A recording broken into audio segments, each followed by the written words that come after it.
So when you're going out to take that, great adventure and to do that great adventure, do everything you can to make sure that you don't lose your life or your limb or something else in the process, because then suddenly that great adventure is not going to seem so great anymore. And if you do all that and then something still happens, then at least you will know that you did everything you could to make sure that you did not in some way purposely harm yourself or put yourself in a situation.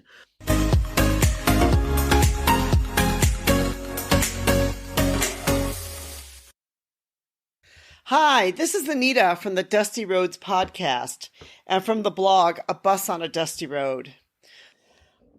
Today we're going to go a little bit off the land and we're going to go onto the water and we're going to go sailing. Not really sailing, but I'm going to talk a little bit about sailing in the Philippines. And actually some of the lessons that we can learn from some of the stories that I've heard there. The Philippines is actually, if you like to sail, is a sailor's paradise in many places. It's a great place to learn to sail a sailboat. There's over 7,000 islands. There's many places that you can explore. The water's warm. There's some really nice winds. And as long as you sail in the right time of the year and you don't try to sail in the middle of a typhoon or another major storm, it really is a very pleasant place. One thing about sailing in the Philippines that I've enjoyed when I went there, and I actually took a course there to learn to sail in Puerto Galera, which is basically, it's right below Manila. You can get there from Manila by taking either a bus or a taxi. Then you take a little boat across, and it's this really cute, quaint little town, beautiful sandy beaches, really nice cove. They have a yacht club there where a lot of people go there and they put their boats there, and the yacht club itself is really quite a fun club to go. And they've got you can take sailing courses there. You can take some boats out there, and it's really wonderful, and it's a great place to go because the water's warm, and you always have this wind, and you have beautiful, clean, sandy beaches. If you enjoy sailing and if that's something you'd love to do for a holiday, I would recommend going to the Philippines. But I'm also going to talk a little bit about the weather there, and then I'm going to talk about some cautions there and things that all of us can learn no matter where you're going to travel in the world. And the Philippines really has beautiful scenery. The Philippines has basically two seasons, the northwest monsoon, which is from November to April each year, and the southwest monsoon, which is from May to October. And if you know anything about the Philippines, you know that it's a group of islands that gets hit a lot with typhoons.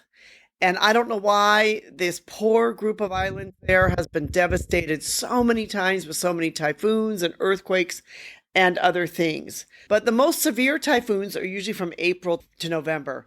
I happened to go sailing in Puerto Galera in February, and I'd have to say for the week I was there, the weather was perfect the entire time. It was beautiful. It was sunny. It didn't rain. It was perfect, beautiful weather. It couldn't have been better. One of the questions a lot of people ask besides the weather if they're looking to go sailing, and of course, if you're going to sail anywhere in the world, you need to really understand the weather and the weather patterns. And even if you're not going to sail, if you're going to go hiking, if you're going to decide you're going to bicycle, if you're going to go on a motorbike, you need to really understand the weather of the location you're going. I've seen here in Vietnam, there's a lot of people that will try to, bicycle down the coast, which was great, but I wouldn't try to do that during their monsoon season when it's raining. And if you've ever been out on a motorcycle in the middle of the heavy, heavy rains, it can be very dangerous and extremely frightening. So I think, that's why you need to really look at the weather of no matter where you're going to go and where they're going to travel. You need to understand a bit about the weather. Also, the next thing would be about safety. Safety has always been a concern for people, especially people that may decide to do sailing in the Philippines. When I was at the Puerto Galera Yacht Club, there's a lot of talk about some sailors that went down to the Davao City in the Philippines in 15. And these sailors were actually from the Porto Galara Yacht Club. They had their boat up there and they decided that they were going to go down to the Davos because they needed to get their boat repaired. And the area where they were going was basically, was considered to be a relatively safe place. They were just going to go down there, sort of like this long sort of weekend trip. They were going to go on the boat, and then they were going to go, they were basically going to come back, get their boat repaired, and then come back. And it was basically, it was two Canadians, a Norwegian, and one Filipino woman. And all of these guys were really, they were experienced. They were experienced sailors. And because they were experienced sailors, these were guys who they'd, been in the Philippines a long time. They understood about the Philippines. They understood a lot about sailing. They also felt like this area where they were going was going to be safe. So they took their boat down there in the middle of the night. They got woken up and they got kidnapped off their boat in the middle of the night. And this was by a militant group that's based on one of the islands in the Philippines. And the group has kidnapped many different people for ransom. These four individuals spent, I think it was at least a year or longer, with this militant group. And at the end of them, two of them, both two Canadians, Robert Hall and John Rydesdale, were beheaded. So they both died. The Norwegian that was down there was able to eventually be able to be released because there was some kind of ransom that was paid for him, as was the Filipino woman. What this says a lot to me, and I guess the warning or the reason I want to talk a little bit about this is, exploring and going out and seeing the world is a wonderful thing to do. It really, really is. And there's so many great things to see. And especially if you're like me, you love to be in, places that are remote that maybe no one else has gone, or you love to be out there and you'll go and, see something exciting and maybe have this great spirit of adventure about you. But you need to really understand what you're doing and what the safety and other issues are. If I was going to recommend for anyone to go sailing in the Philippines, I would say you would need to know and understand this, and probably wouldn't go down near this part of the Philippines where there could be a chance where maybe you would be kidnapped. Maybe today it's safe. Maybe it's not safe today. You don't know. These guys thought that it was safe, and obviously it wasn't. They were basically sitting ducks out there on their sailboat out there on the harbor, and because of it, two of them lost their lives, and the others lost, a year or longer of their life because of this ordeal and what had happened. So I think, that the moral of this story is that when you're deciding that you're going to go travel around and you're going to travel to remote places, you need to really understand what all the risks are that are involved.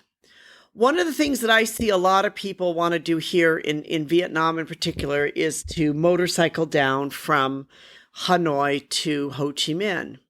And yes, it's beautiful. There's some beautiful roads down there, but I can tell you that most of the roads are 2-lane roads. And there have been people that have lost their lives or have been severely injured because they didn't quite understand how to drive in the traffic of the roads in Vietnam.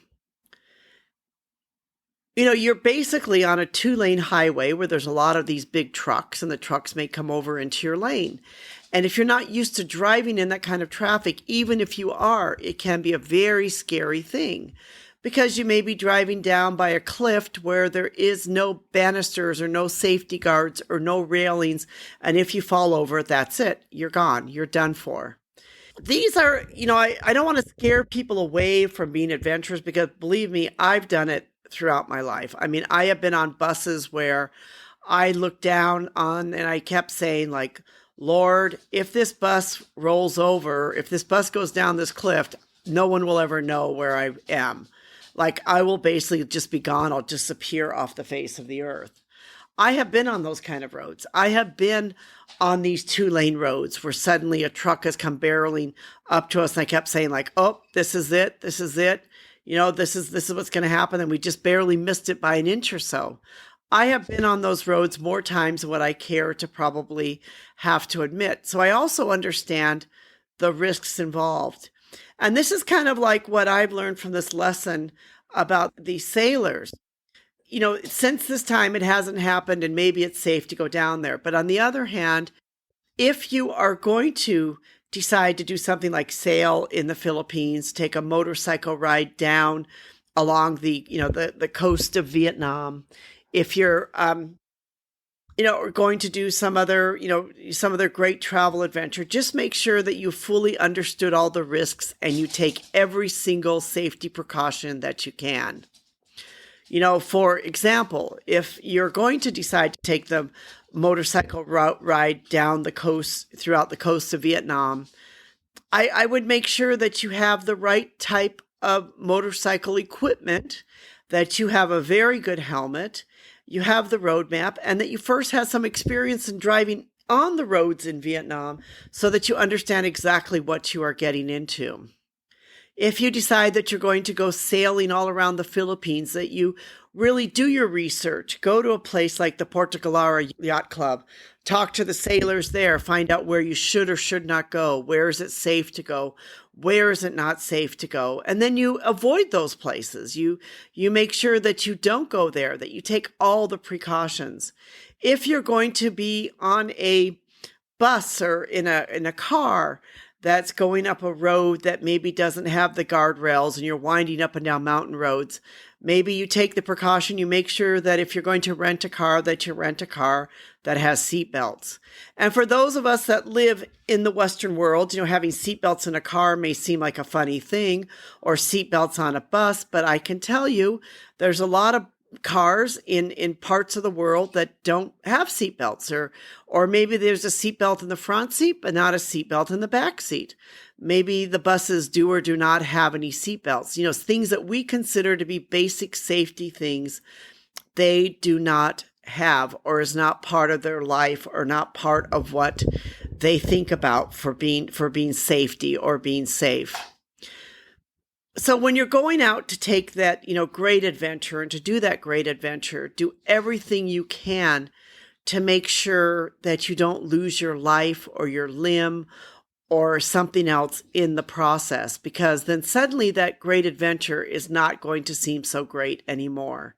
And if you do all that and then something still happens, then at least you will know that you did everything you could to make sure that you did not in some way purposely harm yourself or put yourself in a situation which was not safe.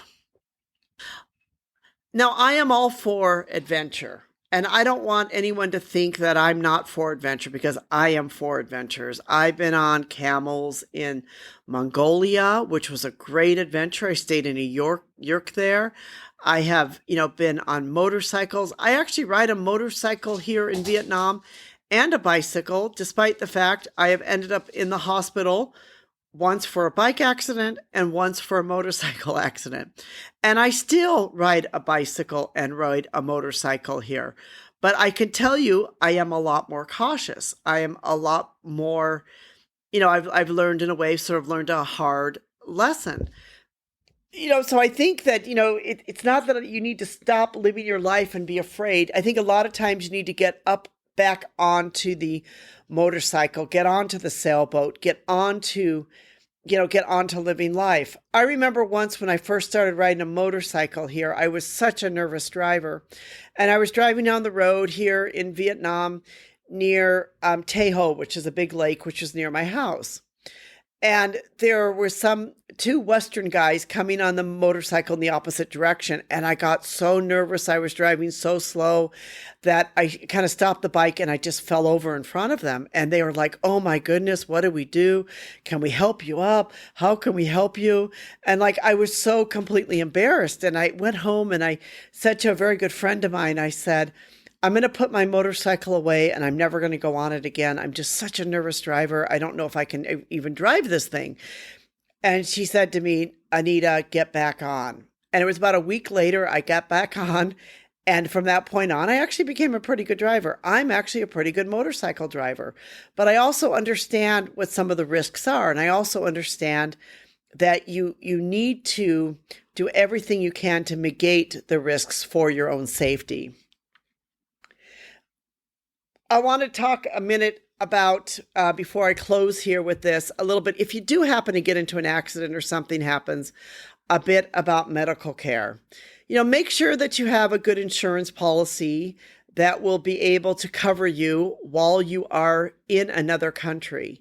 The one thing you do not want to do is end up in many of the local hospitals. And most places around the world will have clinics for Westerners, will have even maybe some hospitals that might even have Western doctors. And if it's a matter of being able to save your life, you want to be able to go into that type of hospital without having to worry.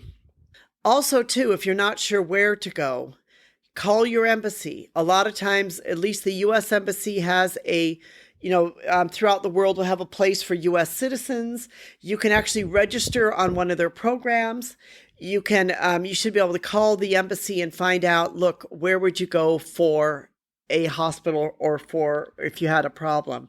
I had a friend once who got into a motorcycle accident. They were doing dirt bike motorcycles in Sapa, Vietnam.